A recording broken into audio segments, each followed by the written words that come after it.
Hello అండి, ఈరోజు మేము అయితే అరుసులు వండుకుంటున్నామండి. సంక్రాంతి వెళ్ళిపోయాక తీరుబడిగా కూర్చుని అయితే మేము అరుసులు అయితే వండుకుంటున్నాం. మాకు మా అమ్మ అయితే పోకుండలో జంతువులు కూరముక్కలు అయితే వండేసి ఉంచిందండి. మేము వచ్చేసరికి మేము ఇప్పుడైతే అరుసులు వండుకుంటున్నాం. రేపు పొద్దున సల్లగుత్తులు వండుకుంటాం. అవును, అయితే పండగ ఎందుకు వచ్చింది, పప్పలు తినడానికి వచ్చింది అన్నట్టు పండగకి పప్పలే వండుకుంటాం. అదే సెలబ్రేషన్, ఇంకే సెలబ్రేషన్ లేదు మనకి. ఎప్పుడెప్పుడు పండగ, ఏడాది పండగ. అల్లుడు ఎందుకు వచ్చాడు, అర్సలు తినడానికి వచ్చాడు, కూతురు ఎందుకు వచ్చింది, కుడుములు తినడానికి వచ్చింది. కుడుములు ఎందుకు వేస్తారు సంక్రాంతికి అసలు దేవి?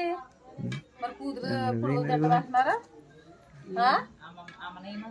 కుడుముల మరి కుడుములు ఎందుకు వేయలేదమ్మా మాకు కూతుర్లకి? అల్లుడికి ఏమో అరిసెలు వేస్తున్నాము, కూతుర్లకి కుడుములు వేయాలి కదా. సాంగ్ లో ఉంది కదా, పాటలో ఉంది కదా, అలాగనేసి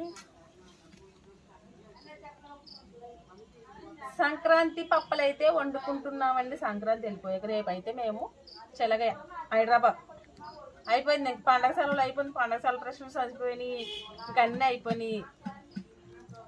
మళ్ళీ సంవత్సరానికే ఈ ఎంజాయ్ అంతా, ఇంకప్పుడు దాకా లేదు. ఓకే అండి, అందరికీ బాయ్.